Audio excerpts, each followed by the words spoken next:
तो last part के and में हमने देखा था कि मैक्स सेल में बैठ के स्पिरिचुअल एनर्जी को एक्टिवेट करने के लिए मेडिटेट कर रहा था। तभी उसके सेल के बाहर से वो किलर गुजरता है और मैक्स को उसके डार्क ऑरा का एहसास हो जाता है। अब आगे तो इस पार्ट की शुरुआत में हम मैक्स को देखते हैं जो अपनी मेडिटेशन रोक कर अपने आसपास वाले सेल में देखता है, पर उसे ज्यादा कुछ अजीब नहीं लगता।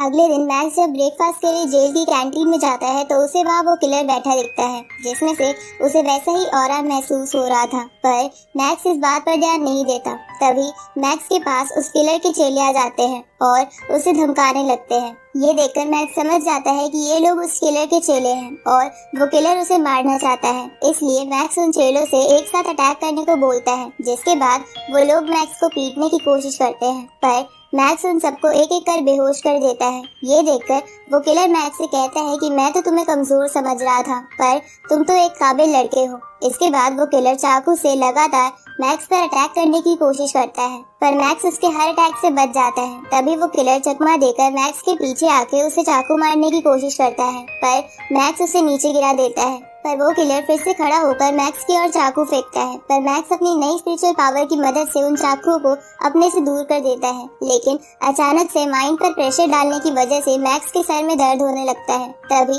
वहाँ पर जेल के सभी गार्ड्स आ जाते हैं और मैक्स और किलर को घेर लेते हैं, पर तभी सर दर्द बढ़ने की वजह से मैक्स बेहोश हो जाता है। इस तरफ ईवा डायरेक्टर को उस फाइट की सारी अनकट रिकॉर्डिंग्स भेज देती है, जिसे देखकर डायरेक्टर समझ जाता है कि मैक्स की कोई गलती नहीं है। इसलिए वो ईवा से बोलता है कि तुम चिंता मत करो, मैं सारी इन्वेस्टिगेशन सही तरीके से ही करूंगा। आगे हम मैक्स को मिलिट्री हीलिंग फैसिलिटी में देखते हैं, क्योंकि पुलिस ऑफिसर ने मैक्स के बेहोश होने की वजह से उसे यहाँ भेज दिया था। अब मैक्स को जब होश आता है तो वो खिड़की से बाहर देखता है, जहाँ आसपास देखने से मैक्स को पता चलता है कि उसकी देखने और सुनने की शक्ति बहुत ज्यादा बढ़ गई है। तभी मैक्स को अपनी जेल वाली एबिलिटी के बारे में याद आता है, तो मैक्स वहाँ पड़े एक पेन को अपनी स्पिरिचुअल पावर से उठाने की कोशिश करता है, जहाँ थोड़ी कोशिश के बाद वो इसमें कामयाब भी हो जाता है। ये देखकर मैक्स समझ जाता है कि यही वो स्पिरिचुअल एबिलिटी है जिसकी इंस्ट्रक्टर और चीफ बात कर रहे थे। इसलिए मैक्स अपनी इस एबिलिटी पर ठीक से कंट्रोल करने के लिए मेडिटेट करने लगता है, जहाँ मेडिटेट करते हुए मैक्स अपने माइंड में अपनी स्पिरिचुअल एनर्जी के सोर्स को देखता है, लेकिन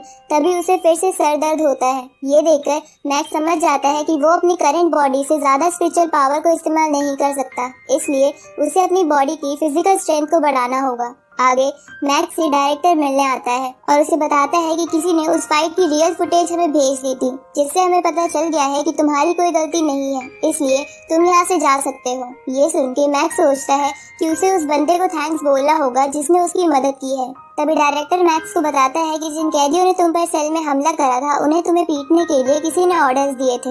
ये सुनकर मैक्स उस बंदे के बारे में डायरेक्टर से पूछता है, तो डायरेक्टर मैक्स को उसी बंदे की पिक्चर दिखाता है जो हाउ बाई से मिला था, पर मैक्स को उस बंदे की पिक्चर देखकर समझ नहीं आता कि ये बंदा कौन है और इसने उस पर अटैक क्यों करवाया। तभी डायरेक्टर मैक्स से कहता है कि अगर तुम चाहो तो सिक्योरिटी ब्यूरो में इसकी कंप्लेंट कर सकते हो। ये सुन के मैक्स सब चीजों के लिए डायरेक्टर को थैंक यू बोलता है। इस तरफ हम हाउ बाई को देखते हैं जो उस बंदे पर गुस्सा कर रहा था, क्योंकि वो किलर अपना काम पूरा नहीं कर पाया था। तभी वो बंदा हाउ बाई से कहता है कि तुम्हें ये सब छोड़कर खुद की जान बचाने के बारे में सोचना चाहिए, क्योंकि तुम्हारी घर की पूरी फुटेज अभी भी पुलिस को नहीं मिली है, जिसकी वजह से तुम बचे हुए हो। लेकिन अगर मैक्स ने सिक्योरिटी ब्यूरो में कंप्लेंट कर दी तो वो लोग फुटेज ढूंढ ही लेंगे, जिसके बाद तुम्हें कोई नहीं बचा पाएगा। ये सुनकर हाउ बाई घबरा जाता है, तो वो बंदा उसे अपने अंकल से मिलने को कहता है। दूसरी तरफ मैक्स डायरेक्टर से उस बंदे का नाम पूछता है जिसने फुटेज दिखाकर उसकी मदद की थी, जिस पर डायरेक्टर मैक्स को एकेडमी एग्जामिनेशन फॉर्म देकर कहता है कि इसे देखकर तुम खुद ही याद करने की कोशिश करो। इधर वो सभी बातें हाउ बाई अपने अंकल और फादर को बता देता है। ये सुनकर हाउ बाई का अंकल उसे कहता है कि तुम टेंशन मत लो और बस कुछ दिनों के लिए अपने घर पर ही रहना। तभी हम उस किलर को भी वहाँ देखते हैं जिसे उस अंकल ने जेल से बाहर निकाल लिया था। इसलिए वो अंकल किलर से कहते हैं कि तुम मेरे लिए परेशानी खड़ी मत करना, और अगर पुलिस तुम्हें ढूंढते हुए तुम्हारे पास आ जाए तब भी उनसे हाथापाई मत करना। उसी वक्त हाउ बाई के फादर अंकल से कहते हैं कि ये प्रॉब्लम बहुत बड़ी है, तो क्या तुम इसे संभाल पाओगे।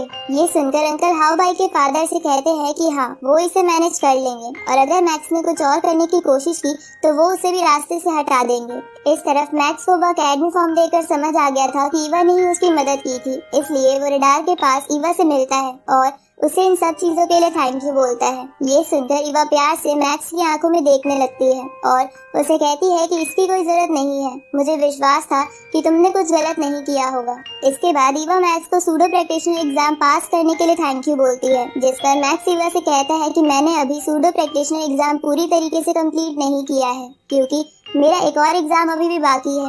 ये सुनकर ईवा मैक्स से कहती है कि तुम उसे भी क्लियर कर लोगे क्योंकि जब उस वॉरियर ने उस ईगल से हमारी जान बचाई थी तब तुम बिना डर के उस ईगल की तरफ देख रहे थे, इसलिए मैं समझ गई थी कि तुम भी इस दुनिया को बचाना चाहते हो और मैं भी तुम्हारी इसमें मदद करूंगी।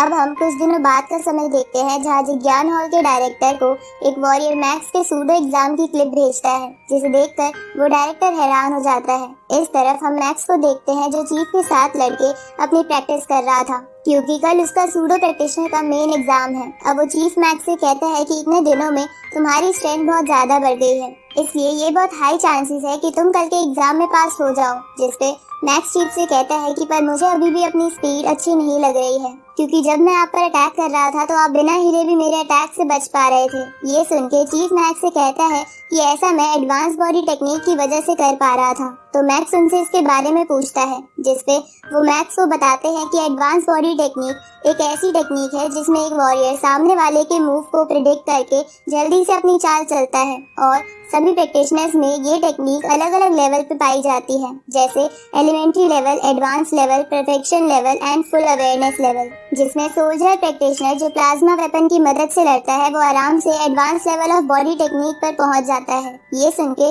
मैक्स चीफ से पूछता है कि ये सोल्जर प्रैक्टिशनर कौन होते हैं, जिसपे चीफ उसे बताते हैं कि मार्शल आर्ट प्रैक्टिशनर अलग अलग रैंक पर होते हैं, जैसे warrior level, war Lord level और वॉर गॉड लेवल। जिसमें एक सोल्जर प्रैक्टिशनर वॉरियर लेवल का प्रैक्टिशनर होता है जो प्लाज्मा वेपन की मदद से लड़ता है, पर वॉर लॉर्ड लेवल की जनरल प्रैक्टिशनर सिर्फ अपनी स्वॉर्ड की स्पीड की मदद से प्लाज्मा वेपन के अटैक से बच सकते हैं। और वॉर लॉर्ड लेवल के बाद आते हैं वॉर गॉड लेवल के प्रैक्टिशनर्स जिनकी स्पीड लाइट की स्पीड के बराबर होती है। ये सुन के मैक्स चीफ से पूछता है कि क्या वॉर गॉड लेवल से भी ऊपर का कोई प्रैक्टिशनर होता है, जिसपे चीफ हाँ करते हुए कहता है कि वैसे प्रैक्टिशनर्स पूरी दुनिया को डिस्ट्रॉय करने की स्ट्रेंथ रखते हैं, पर दुनिया में सिर्फ ऐसे 2 या 3 ही प्रैक्टिशनर्स बचे हैं। ये सुन के मैक्स हैरान हो जाता है। तभी चीफ को उस डायरेक्टर का फोन आता है और वो उन दोनों को ऑफिस में आने को कहता है। अब ऑफिस में पहुंचने के बाद वो डायरेक्टर मैक्स से कहता है कि मैंने तुम्हारे सूडो प्रैक्टिशनर टेस्ट की क्लिप देखी थी और मुझे पता चला है कि तुम्हारे अंदर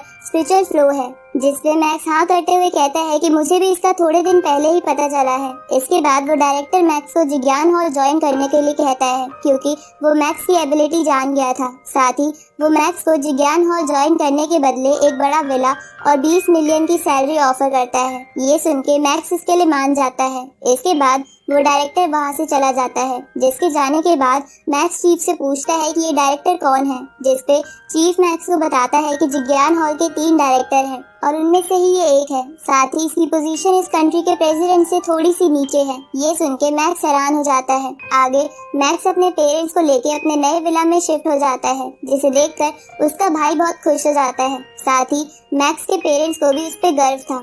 आगे मैक्स उसी हाउ बाई वाले बंदे से मिलने जाता है क्योंकि वो बहुत दिनों से उसका पीछा कर रहा था। जहाँ उस बंदे से मिलने पर वो बंदा मैक्स को बताता है कि जिस किलर ने जेल में उस पर अटैक करा था उसके बारे में हाउ बाई को उसी ने बताया था, लेकिन इस अटैक के पीछे हाउ बाई और उसके अंकल का हाथ है। वो बंदा ये सब मैक्स को इसलिए बताता है क्योंकि उसे डर था कि कहीं वो इस केस में ना फंस जाए। अब उस बंदे की बात सुन के मैक्स उसे कहता है कि तुम चिंता मत करो, तुमने सच बता दिया है, इसलिए मैं तुम्हें कुछ नहीं कहूँगा और मैं हाउ बाई की प्रॉब्लम भी बाद में सॉल्व कर लूंगा, क्योंकि फिलहाल तो मुझे अपने कल के एग्जाम की प्रैक्टिस करनी है। अगले दिन मैक्स एग्जाम के लिए टेस्ट वाली जगह पर आ जाता है, जहाँ उन सबको हार्ड मेटल से बने आर्मर्स दे दिए जाते हैं। तभी एक बंदा मैक्स के पास आता है और उसे कहता है कि मुझे भी इस एग्जाम से पहले जिज्ञान हॉल ने साइन कर लिया है, पर मुझे पता चला है कि जिज्ञान हॉल ने तुम्हें भी साइन करा है, इसलिए क्यों ना हम दोनों टेस्ट के वक्त एक दूसरे की स्ट्रेंथ चेक करें। पर मैक्स इसके लिए मना कर देता है। ये सुन के वो बंदा गुस्से में वहाँ से चला जाता है। जिसके बाद वो बंदा जिसका नाम लियांगबू था, जो उसके पिछले मैच में उसके साथ था, मैक्स से कहता है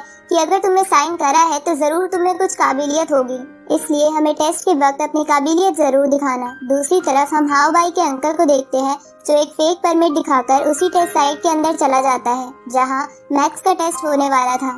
इस तरफ इस एग्जाम का इंस्ट्रक्टर एग्जाम में पार्टिसिपेट करने वाले सभी कैंडिडेट से कहता है कि इस टेस्ट के वक्त आप सभी को इस सिटी के बाहर भेजा जाएगा जहां सभी तरफ मॉन्स्टर्स हैं, जहां आपको पहुंचकर रिसर्च पर्पस के लिए उन मॉन्स्टर्स के कान काट के लाने होंगे और आपका रिजल्ट इसी पे डिपेंड करेगा कि आप उन मॉन्स्टर्स के कितने ईयर काट के लाते हो। ये सुन के वो सब समझ जाते हैं। साथ ही वो इंस्ट्रक्टर उन सबको बताता है कि अगर कोई कैंडिडेट दूसरे कैंडिडेट पे अटैक करेगा तो हम उसे डिस्क्वालीफाई कर देंगे। इसके बाद वो सभी बड़ी बड़ी गाड़ियों में बैठकर उस मॉन्स्टर सिटी में आ जाते हैं। पर इस तरफ हम हाउ भाई के अंकल को देखते हैं जो मैक्स को मारने के लिए वहाँ पर एक खतरनाक म्यूटेंट बर्ड का एग रख देते हैं और वहाँ से चले जाते हैं, जिसके बाद वो म्यूटेंट बर्ड एग से बाहर आने लगता है। इस तरफ मैक्स एक मॉन्स्टर को अपने पास आते देखता है तो मैक्स उस मॉन्स्टर की मूवमेंट को ऑब्जर्व करने लगता है और उस मॉन्स्टर के अटैक करते ही नीचे झुककर उसे बीच में से काट देता है। इसके बाद वो उस मॉन्स्टर का ईयर भी कलेक्ट कर लेता है। तभी उसे वहाँ एक और मॉन्स्टर दिखता है, लेकिन उसी वक्त उस मॉन्स्टर को कोई चीज पकड़कर अपनी ओर खींच लेती है।